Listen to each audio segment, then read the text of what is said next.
Dan kalau Allah sudah menolak, nanti kita minta apa aja nggak akan dikabulkan oleh Allah Subhanahu Wa Taala. Ya Allah, kurang apa lagi? Saya udah tahajud, saya udah sedekah, saya udah tilawah, saya udah hafal Quran, saya udah berjihad, saya udah bantu orang lain, saya udah. Kenapa saya hidupnya kayak gini ya Allah? Tanyakan kembali, istafti qalbak, tanya ke hatimu, kenapa kita melakukan itu? Karena Allah atau karena yang lain? Ri'a an-nas. Kadang-kadang kita melakukannya udah ikhlas, tapi di tengahnya riya. Jadi bisa jadi teman-teman, kita punya beberapa amalan, kalau kita nggak berani mengatakan banyak amalan, kita punya beberapa amal soleh, tapi hampir tidak ada satupun yang diterima di sisi Allah. Kenapa Ustadz? Ikhlas kok Ustadz? Di awal, bisa jadi di tengahnya riya. Enggak, di tengah saya tetap ikhlas, bisa jadi di akhirnya riya. Enggak, di akhirnya masih ikhlas, bisa jadi barusan aja riya. Setelah after years, setelah beberapa tahun. Sehingga kalau kita nggak punya modal amal soleh yang diterima di sisi Allah, gimana kita mau mengangkat kedua tangan kita? Makanya kadang-kadang kan ujiannya kayak gitu. Di awal udah ikhlas, saya nih pengen tilawah yang bagus karena biar orang-orang sholatnya pada khusyuk. Allahu Akbar, ikhlas kan? Alhamdulillahi Rabbil Alamin, ikhlas. Ar-Rahmanir Rahim, masih ikhlas. Maliki Yaumiddin. Ada yang nangis di belakang. Mulai bagus juga ya suara saya. Habis tuh. Teman-teman pikir imam dengan bacaan yang bagus berarti pahalanya lebih banyak dari teman-teman? Belum tentu. Bisa jadi makmumnya dapat untung dari bacaan yang bagus karena dia khusyuk, dia bisa nangis, dia bisa nyaman. Sementara imamnya nggak dapat apa-apa loh. Ini, tapi kita nggak bisa menjudge imam juga ya. Begitu imam baca Alhamdulillahi Rabbil Alamin, pamer. Nggak bisa. Entar jadi susah tuh, semua salah ya, serba salah. Baca bagus salah, baca jelek, imam nih bacaannya kok gini banget sih, jadi serba salah. Ini bukan menjudge orang lain, udah aja masing-masing. Kalau imam bacanya bagus, ya kita husnuzon, Masya Allah bacaannya luar biasa. Kalau banyak orang yang khusyuk gara-gara ini berarti pahalanya banyak banget nih, kan kita cemburu ya. Si imamnya, astagfirullah, kalau gak dibagusin, Allah suruh yang bagus-bagus. Kalau bagus-bagus amat, entar sombong. Karena emang bagus sih. Itu habis tuh. Aduh, ngeri banget teman-teman. Di tengah masih ikhlas, nggak kegoda. Kan riya itu kan bukan maunya kita ya. Riya itu kan wasawisus syaitan, yuwaswisu fi sudurin nas. Dia yang mengebisikin, tapi di akhir selesai datang. Alhamdulillah Ustadz, sambil gini, ada tisu nggak? Saya baru pertama nangis dalam sholat, suara Ustadz luar biasa. Bapak nggak pernah dengar di YouTube saya. Sombong, ya. Bapak nggak baru kenal saya. Gitu, atau bukan karena pujian orang lain teman-teman, karena diremehin sama orang lain. Pernah diremehin orang terus jadi riya? Saya pernah ngisi di beberapa masjid agung. Ada kan kalau di daerah-daerah tuh kalau saya ngisi kadang-kadang panitia mintanya di masjid agung. Kan DKM Masjid Agung rata-rata nggak main Instagram ya. Mereka nontonnya TV. Jadi karena saya qadarullah nggak pernah masuk TV, nggak kenal. Ini Ustadz siapa sih? Ada nggak di Damai Indonesiaku? Nggak ada. Oh biasa aja. Karena saya nggak pernah masuk TV, akhirnya beliau nggak kenal kan, bukan yang pemain sosmed. Dan dari situ mulai ada ngeremehin. Panitia nawarin tempat, mereka bilang, udah biasa aja lah, nggak usah terlalu heboh. Paling juga jamaahnya nggak setengah masjid katanya. Saya dikasih tahu sama panitia, Ustadz, ini DKM-nya kayak gitu ngomongnya. Oh, kita lihat aja nanti. Mulai kan? Riya nih. Terus saya datang, ternyata alhamdulillah qadarullah Allah yang melangkahkan kaki-kaki mereka rame nih sampai pelataran masjid. Pas rame, DKM-nya bingung. Ini Ustadz siapa sih kok bisa rame gini yang datang? Saya, ya sih. Riya nih. Mulai yuwaswis waswasa. Jadi perang batin banget teman-teman sama setan. Bukan maunya saya, setan yang kayak gitu. Kita cuma punya dua pilihan, mengaminkan atau menolak. Kalau kita mengatakan iya sih, berarti kita membenarkan kata-kata setan di dalam hati, riya, sombong. Atau kita mengatakan astagfirullah, nggak mau kegoda gitu. Pas waktunya sholat maghrib, panitia biasa, panitia kan kenal pastinya ya. Ustadz dorong-dorong saya gitu kan. DKM nggak ngedorong. Kan kepancing. Kenapa DKM nggak dorong? Ngelihat penampilan saya dari ujung rambut sampai ujung kaki kayak kurang meyakinkan gitu. Nih Ustadz bisa ngaji nggak sih? Ngelihat ujung kupluk, di tengah kaos atau pakai kemeja, bawah celana jeans biasa. Ini bisa ngaji nggak ya? Akhirnya DKM kayak ragu-ragu gitu mau dorong saya jadi imam. Dalam hati, 5 menit lagi dengerin aja nanti. Wah, UASWIS luar biasa. Karena didorong-dorong terus sama penitia, ya udah deh, saya mau ya, kalian yang dorong kan, dorong lagi dong, didorong ya. Udah aja jadi imam, ngimamin, karena tadi diremehin sama DKM, kepancing dong, wah Ar-Rahman nih, gua keluarin sekalian, Kenapa ngeluarin Ar-Rahman? Favorit, kartu as lah. Kan DKM-nya kayak ragu-ragu gitu, sampai saya bilang, soft dirapatkan, diluruskan, saya nggak mau pakai bahasa Arab. Walaupun nggak bisa, soft diluruskan dan dirapatkan gitu. Terus DKM-nya masih gini-gini. Ragu-ragu gitu, dalam hati saya, ya bentar lagi, tenang aja. Wah, balik arah, Allahu Akbar, itu udah nggak benar lagi sholatnya tuh. Itu dirasain banget, itu udah nggak benar lagi sholatnya. Allahu Akbar, begitu selesai Al-Fatihah, gimana Pak, udah dengar? Terus masuk Ar-Rahman, serak pula, aduh, serak, suaranya hilang, segala macam, aduh itu nyesel banget tuh, nggak bisa show off ya. Kalau pas lagi dapat, mic-nya bagus, sampai menggemanya tuh sekilo gitu ya. Itu kan enak banget ya, buat seorang vokal, mic itu kayak floor buat anak skate kan, jadi bisa ngetrik banget kalau floornya dapat kan. Jadi buat saya tuh kalau mic-nya pas dapat, wah ini bisa semua trik dikeluarin nih. Fabi ayyi ala'i rabbikuma tukadziban. Udah Ar-Rahman aja yang biasanya dibagi 4, sekarang 1 rakaat Ar-Rahman, rakaat kedua Al-Muluk. Kenapa? Biar sekalian didengerin. Nih Ar-Rahman ya, gini cara bacanya. Aduh, habis. Selesai sholat, kan balik arah gitu kan, mau zikir kan, balik arah bukan pura-pura zikir sih, sambil zikir ngelihat ke arah si bapak, kira-kira gimana ekspresinya sekarang. Itu teman-teman berat, kadang-kadang bukan karena kita pengen dipuji orang, tapi kita nggak rela diremehin orang, itu yang bikin kita riak kan. Bukan karena kita pengen dielu-elukan, dipuji, dapat banyak like, dipuja-puja, bukan itu kita masih kadang-kadang bisa ngerem. Tapi kita nggak sanggup bertahan, nggak bisa sabar kalau diremehin orang. Akhirnya kita bocorin juga kebaikan kita. Habis. Diremehin suami, diremehin pasangan, diremehin orang tua, diremehin mertua, diremehin teman-teman, segala macam. Diremehin tetangga. Kita bukan pengen dipuji dan dipuja oleh orang lain. Tapi kita nggak tahan kalau diremehin. Keluar juga tuh. Siapa yang selama ini yang melakukan ini? Siapa yang bantu kamu? Siapa? Keluar semua. Satu persatu yang kita sebutkan, satu persatu berguguran dan tidak ada nilainya di mata Allah SWT. Sabarkah kita ketika diremehkan oleh orang lain untuk tetap menjaga rahasia amal kita antara kita berdua aja dengan Allah? Itulah ujian ikhlas. Bisa nggak kita jaga? Nggak mau kita bocorin rahasia kita berdua sama Allah. Begitu kita bocorin, sedih banget tuh. Udah langsung tidak ada lagi nilainya di mata Allah. Berapa banyak dari amal yang kita lakukan yang benar-benar kita mampu menjaga keikhlasannya di awal, di tengah, di akhir.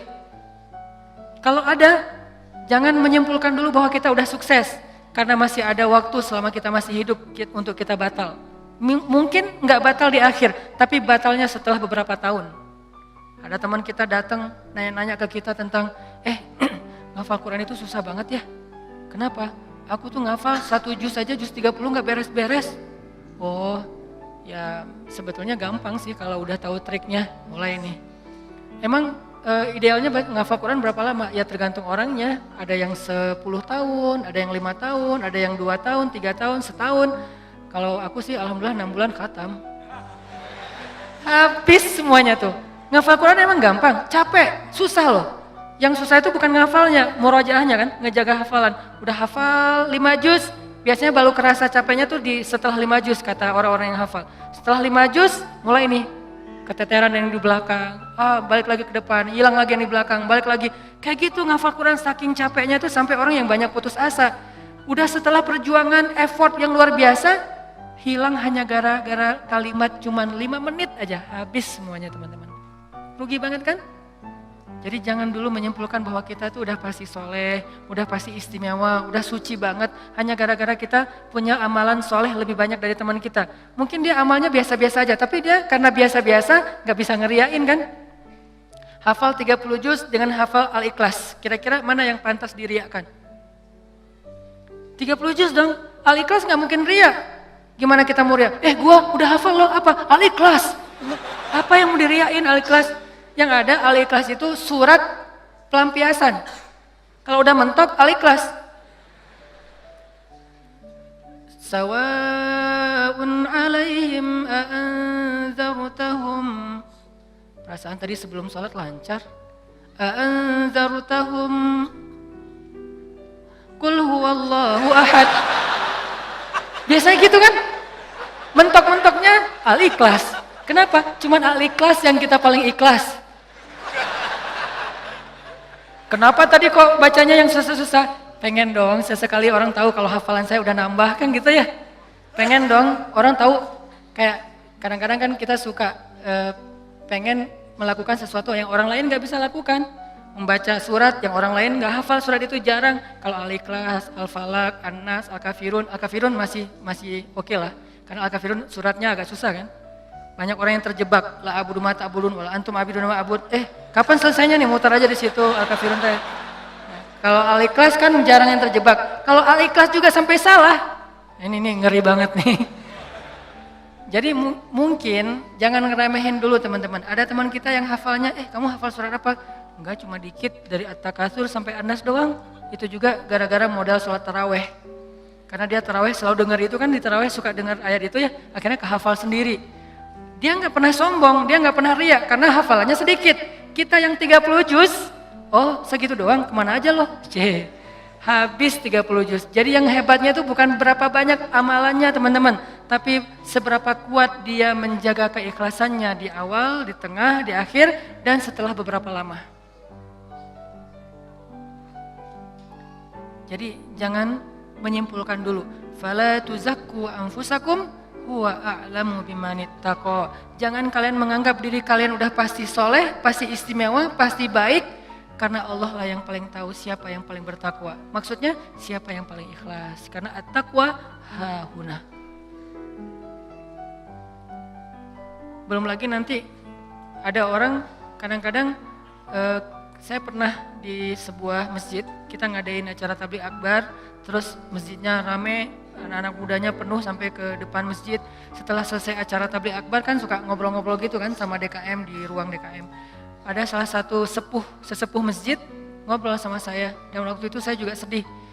Kenapa saya ladeni gitu, harusnya saya pergi aja biar menjaga amal beliau kan. Beliau cerita, Ustadz, alhamdulillah ya sekarang masjidnya rame, ini perjuangannya gak mudah loh Ustadz. Dulu dari awal nih, ketika kita pembebasan lahan masjid ini aja, udah konflik, sengketa dengan beberapa tetangga. Akhirnya saya perjuangkan Ustadz dari awal, sampai bisa pembebasan lahan.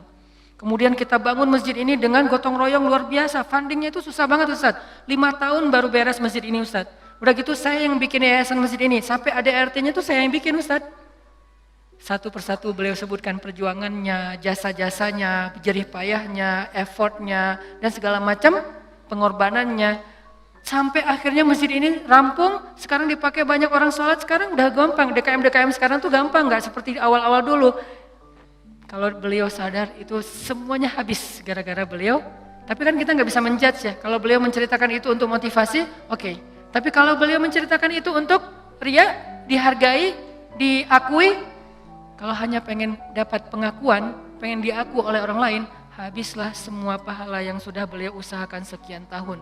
Harusnya kalau beliau ikhlas, satu orang yang datang ke masjid untuk ikut acara tabligh akbar, sholat berjamaah, taubat, sadar, zikir, ibadah, beliau dapat pahala. Kebayang nggak kalau ada 5.000, 10.000 anak muda yang datang untuk ikut acara di situ? Pahala beliau banyak banget, tapi hilang hanya dengan 5 menit berbicara.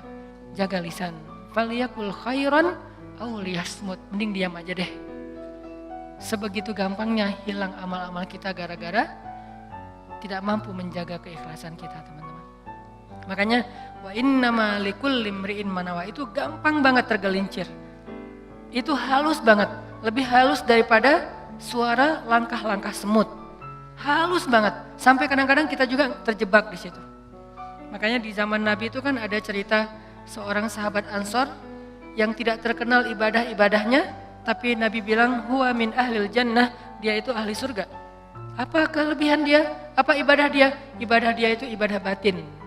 Ketika dikepoin sama beberapa orang sahabat, sama seorang sahabat, kalau nggak salah Abdullah bin Amr bin As, dia kepo datang ke rumahnya, ternyata rahasianya bukan ahli tahajud, bukan ahli sedekah, bukan ahli tilawah, bukan ahli kebaikan-kebaikan yang zahir.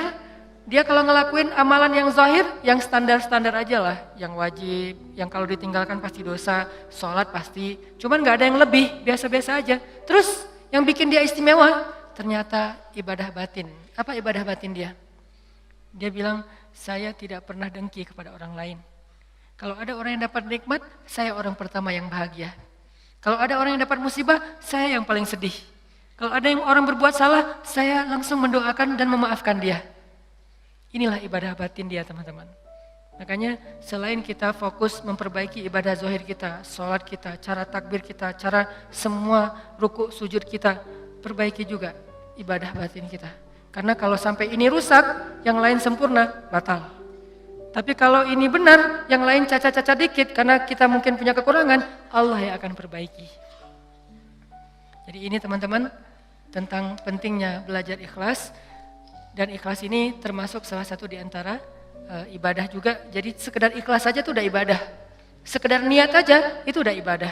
Belum melakukan udah jadi ibadah. Bukankah Nabi mengatakan siapa yang berniat berbuat baik lalu jadi melakukannya, maka dia mendapatkan 10 pahala kebaikan. Kalau dia berniat berbuat baik tidak jadi melakukannya, maka dia mendapatkan 1 pahala kebaikan. Siapa yang berniat berbuat buruk jadi melakukannya, maka dia dapat 1 dosa. Siapa yang berniat berbuat buruk tidak jadi melakukannya, dia dapat 1 pahala. Allah baik banget ya. Niat aja dikasih pahala, baru niat tuh. Sehingga para ulama mengatakan kalau begitu ayo kita berniat yang banyak. Dan memperbanyak niat itu disebut dengan istilah ta'addudin niyah. Ta'addudin niyah, memperbanyak niat-niat yang baik. Saya pengen ini, saya pengen itu, saya pengen. Semua kebaikan kita pengen. Maka pengen aja udah jadi pahala kebaikan yang utuh. Insya Allah tahun depan saya pengen umroh. Azam, niat yang kuat. Ya Allah kasih saya rezeki, saya pengen umroh. Udah nabung, ternyata gak cukup. Maka tahun itu Allah catat kita sudah melakukan ibadah umroh sempurna. Dan bisa jadi lebih sempurna daripada orang yang melakukannya secara fisik. Kenapa? Orang yang melakukannya secara fisik masih ada ujian riya. Lagi di mana? Lagi umroh, posting. Tapi nggak semua orang yang posting umroh itu ria ya. Ini ke diri kita lagi nih, balik lagi kepada diri kita. No judgment. Bisa jadi dia posting, bisa jadi dia tinggalnya di bintang 5. Kadang-kadang umrohnya bareng dengan teman. Kadang-kadang kegodanya gini, umroh nih bareng dengan teman. Pas lagi makan, kan di hotel suka pas makan saling ketemu gitu kan, saling sharing. Dari mana aja? Baru selesai tawaf. Wah, Masya Allah udah selesai tawaf aja, kita baru aja tadi nggak jadi soalnya rame banget. Ya sih rame, tapi kalau kita kuat azamnya pasti lewat lah, bisa. Udah mulai nih. Udah berapa kali hari ini? Alhamdulillah baru 7 kali. 7 kali, gara-gara kita ucapin. Niat mengucapkannya itu nggak ada ria teman-teman. Niat mengucapkan itu keceplosan aja pengen ngomong gitu. Alhamdulillah udah 7 kali. Alhamdulillah baru 7 kali. Niatnya nggak ada rianya sama sekali. Tapi begitu selesai mengucapkan, orangnya mengatakan, Masya Allah luar biasa 7 kali, hebat. Langsung datang setan, yuwaswis. Ya sih, mungkin di rombongan ini saya yang paling banyak rekor tawafnya. Atau kadang-kadang cium hajar aswad. Itu kan sesuatu banget ya, buat jamaah umroh dari Indonesia kan sesuatu banget. Jadi bisa dibilang cium hajar aswad itu kayak poin. Siapa yang paling sering cium hajar aswad, jadi kayak saling share lagi makan. Udah cium hajar aswad? Udah? Belum? Udah, alhamdulillah udah 3 kali. Wah saya baru sekali. Akhirnya saling berlomba. Kalau ini niatnya fastabiqul khairat, itu bagus.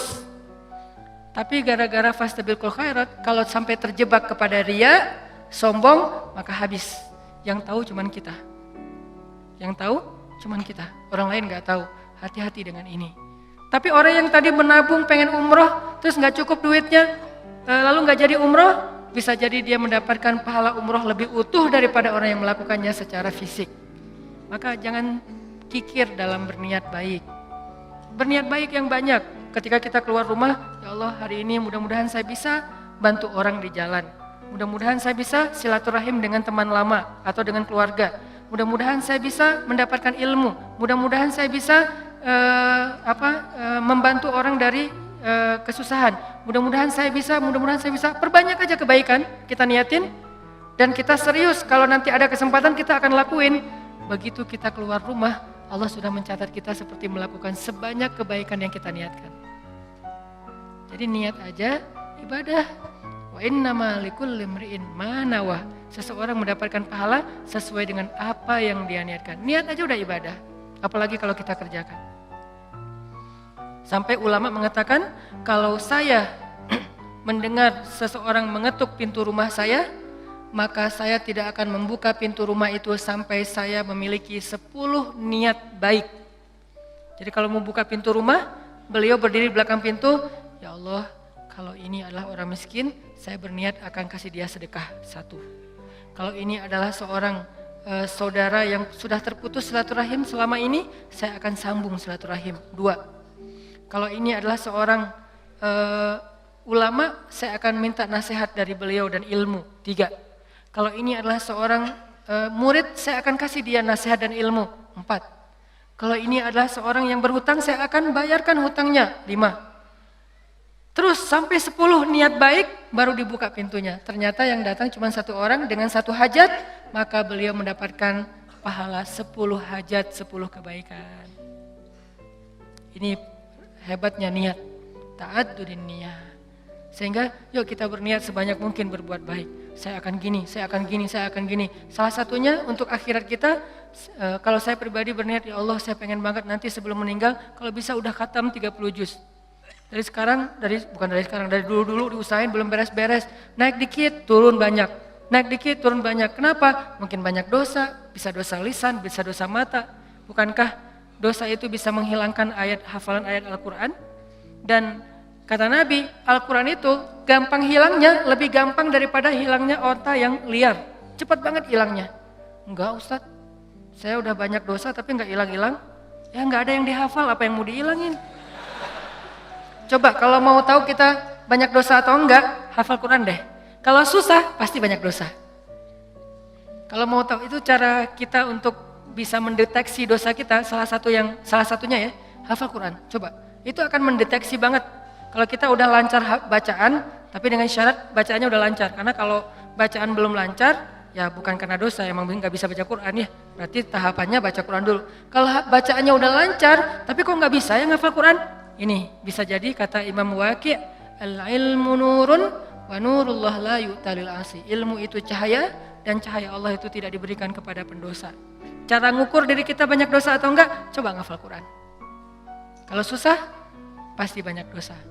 Sehingga pesantren di dekat rumah saya tuh, pesantren Kampung Quran namanya. Dulu ada program daurah hafal Quran selama bulan Ramadan, 1 bulan 30 juz. Di Indonesia, di Cihanjuang, Cimahi, 1 bulan 30 juz. Pas saya diundang ke situ ngisi waktu subuh, saya bilang, ini programnya apa Ustadz? 30 juz 1 bulan. Saya dalam hati, emang bisa? Saya tuh udah lebih 10 tahun gak beres-beres. Ngeremehin gitu kan? Ternyata ada yang bisa. Dari sekian puluh siswa atau santri, ternyata sekitar hampir 10 orang khatam sebulan 30 juz lancar teman-teman. Sebulan 30 juz lancar. Modalnya mungkin cuma juz 30 doang pas baru datang. Dan apa metodenya Ustadz? Ternyata metodenya itu enggak rumit-rumit, sederhana. Kalau mereka ngerasa susah hafalan, disuruh sholat taubat terus istighfar. Itu doang. Kalau ya Allah kok susah banget ya? Kan kadang-kadang ada halaman yang mudah, ada halaman yang susah ya. Yang biasanya kalau lagi enak tuh moodnya dapat, bisa sekali duduk 2 lembar langsung hafal dan lancar. Kalau lagi nggak dapat, 1 ayat aja nggak beres-beres. Nah, kata ustadznya, kalau kejadian kayak gitu, coba wudu, sholat taubat, minta ampun sama Allah, istighfar, coba hafal lagi. Pasti mudah. Dan itu terbukti. Ternyata kayak gitu caranya. Cuman ya butuh istiqomah juga. Jadi teman-teman, perbanyak niat yang baik. Niat apa aja, termasuk saya nanti kalau udah punya rezeki, udah punya usaha sendiri, saya pengen punya panti asuhan 1000 anak yatim. Tapi niatnya yang kuat ya. Kalau ternyata itu baru terwujud setelah 20 tahun, la tahzan, gak usah bersedih, gak usah berkecil hati. Kenapa? Sejak kita berniat punya pesantren, punya panti asuhan 1000 anak yatim, walaupun terwujudnya setelah 20 tahun, pahalanya tuh dihitung dari awal berniat, bukan ketika terwujud. Keren kan niat tuh? Jadi pahalanya dihitung dari ketika kita berniat, bukan ketika itu terwujud. Kalau terwujud, dilipat gandakan 10 kali lipat. Sebelum terwujud, dihitung satu kebaikan yang utuh. Misalnya, saya dalam hati saya punya niat, saya nanti mau bikin camp pengungsi. Kalau kemarin yang saya datang sama teman-teman itu kan camp pengungsi Suriah yang ada di Turki. Yang artinya para pengungsi yang udah aman kondisinya. Kita coba bantu kecil-kecilan. Nah ini dikasih lagi tanah sama Erdogan, sama Turki, lewat menteri di niatnya, lewat Golden Future kita kerjasama di Aleppo perbatasan dengan Turki, di dalam Suriahnya. Yang nggak bisa nyebrang, yang nggak bisa ngungsi keluar negeri, maka ditampung di situ. Dikasih berapa hektar tanah, disuruh coba kalian bisa nggak bikin camp di situ. Saya punya niat, saya akan coba bareng-bareng dengan Golden Future harus punya camp di Aleppo bagian perbatasan Turki yang menampung minimal 100.000 pengungsi Suriah. Itu kan niatnya? Kapan terwujud? Allahu alam. Yang penting saya ikhtiar aja dulu dari sekarang. Mulai membangun sosmed, saya harus banyak followers. Kenapa? Makin banyak followers, insya Allah funding untuk kemanusiaan lebih gampang.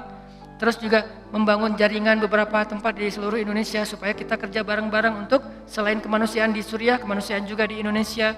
Bikin kegiatan-kegiatan dakwah anak muda. Tapi salah satu target goals saya itu adalah bisa ngebantu korban-korban perang, bukan membantu perang, membantu korban perang.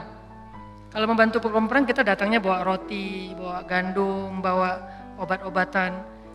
Kalau membantu perang kan bawa senjata ya, dan saya megang senjata juga belum pernah. Nah, niatnya 100.000 pengungsi di camp di dalam Suriah untuk membantu mereka. Kapan terwujud? Sebutlah 10 tahun lagi baru terwujud. Saya apakah baru dapat pahala setelah 10 tahun? Enggak. Dari sejak awal saya berniat, kalau saya mampu ikhlas, maka saya mendapatkan pahala yang sama. Berarti setiap hari itu saya kayak ngasih makan 100.000 pengungsi Suriah di Aleppo. Setiap hari. Keren kan niat tuh? Kenapa kita nggak melakukan hal yang sama? Kenapa kita nggak berniat aja kayak gitu? Saya akan ikut juga dengan program Ustadz Hanan. Walaupun sekarang saya belum bisa support dana, tapi insya Allah kalau saya ada dana nanti saya pasti akan ikut nyumbang. Saya juga akan funding dengan teman-teman saya. Niatin aja. Dengan niat aja, kita udah ngasih makan anak yatim di Suriah itu 100.000 orang daily, setiap hari. Wa innama likulli imri'in ma nawa. Kenapa kita nggak berniat yang banyak kebaikan-kebaikan? Kenapa kita kikir dalam niat? Belum lagi nanti kita niatkan yang lain-lain. Saya punya niat misalnya pengen banget dengan kita mendakwahi anak-anak muda, dengan kita bikin sebuah gerakan anak muda, suatu saat dari mereka lahir seorang pemimpin yang saya sering ulang-ulang, yang hafiz Al-Quran, yang takut kepada Allah, yang imamin kita sholat di Masjid Istiqlal, dan yang muazzinnya adalah wakil presiden, yang imamnya presiden. Kalau itu terwujud, lalu makmumnya seluruh Indonesia, itu kan keren banget ya. Kalau belum terwujud, saya tetap dapat pahala niat itu kalau masih ikhlas. Berniatlah sebanyak mungkin. Berniatlah seluas mungkin. Jangan tanggung. Enggak kalau 100.000 kegedean, udah aja 10 orang. Kenapa tanggung-tanggung? Memangnya buat kita rugi kalau kita niat 100.000 orang kita kasih makan? Udah aja niat. Tapi nggak mungkin tercapai. Siapa bilang nggak mungkin? Banyak hal yang sekarang saya alamin secara pribadi dan bersama teman-teman di Pemuda Hijrah, itu kejutan loh dari Allah. Dulu mungkin kita anggap itu mimpi. Mimpi bisa pergi ke camp Suriah yang ada di Turki. Mimpi bisa dakwah ke anak-anak, teman-teman anak-anak muda bisa bareng-bareng. Mimpi bisa ini, bisa itu segala macam. Itu kayak mimpi. Tapi Allah wujudkan. Kenapa? Intasdukillah yasdukka. Kalau kamu jujur kepada Allah, Allah juga akan jujur kepada kamu. Ya Bani Israil azkuru ni'mati allati an'amtu alaikum wa awfu bi'ahdi ufi bi'ahdikum. Tunaikanlah janji kalian kepada aku, aku tunaikan janji aku kepada kalian. In tasdukillah yasdukka. Jujurlah kepada Allah, Allah jujur kepada kalian. Ihfazillah yahfazka. Jaga Allah, Allah jaga kalian. Fadhkuruni adzkurkum. Ingat aku ingat kalian. Selalu kayak gitu, kaidahnya sama. Walaupun redaksinya berubah-ubah.